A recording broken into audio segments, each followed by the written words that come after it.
ఒక్కోసారి ఇంట్లో పచ్చి కొబ్బరి ఎంత వాడినా సరే తరగదండి. అలా మిగిలిపోతూ ఉంటుంది. మిగిలింది పాడైపోతూ ఉంటుంది ఫ్రిడ్జ్‌లో పెట్టినా సరే. అలాంటప్పుడు చక్కగా మనం ఇంట్లోనే కొబ్బరి నూనె తయారు చేసుకోవచ్చండి. కొబ్బరి ముక్కల్ని ఇలా సన్నగా తరిగి మిక్సీ పట్టుకోవాలి. నీళ్లు వేసి పేస్ట్ లాగా చేసి కొబ్బరి పాలు తీసుకోవాలండి.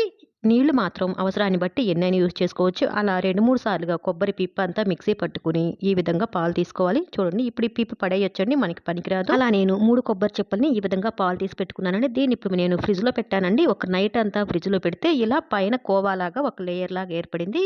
అడుగున నీళ్ళన్నీ ఇప్పుడు మనకు అవసరం లేదండి. ఒక సైడ్ హోల్ పెట్టేసి తీసేసాను. పైన కోవాలాగా ఉన్నది మాత్రం ఇలా ఐస్ లాగా గడ్డ కట్టేసింది. దాన్ని ఒక గిన్నెలోకి తీసుకొని స్టవ్ పైన పెట్టి హై ఫ్లేమ్‌లో ఉంచుకోవాలండి. హై ఫ్లేమ్‌లో కొద్దిగా చిక్కబడే వరకు ఉంచుకోవాలి. ఇలా మధ్య మధ్యలో కలుపుతూ కాచుకుంటే కాసేపటికి చిక్కపడుతుందండి. ఇప్పుడు ఇంకా స్టవ్‌ని లో ఫ్లేమ్‌లో, మీడియం ఫ్లేమ్‌లో పెట్టుకొని కాచుకుంటే చక్కగా మనకి కొబ్బరి నూనె అనేది తయారైంది. దీన్ని పూర్తిగా చల్లారనివ్వాలండి. చల్లారించి ఒక క్లాత్‌లోకి వడకట్టుకుంటే మనకి స్వచ్ఛమైన కొబ్బరి నూనె రెడీ అయినట్లే. దీని పూర్తి వీడియో మన ఛానెల్‌లో ఉందండి. చూడని వాళ్ళు చూడండి. Thanks for watching.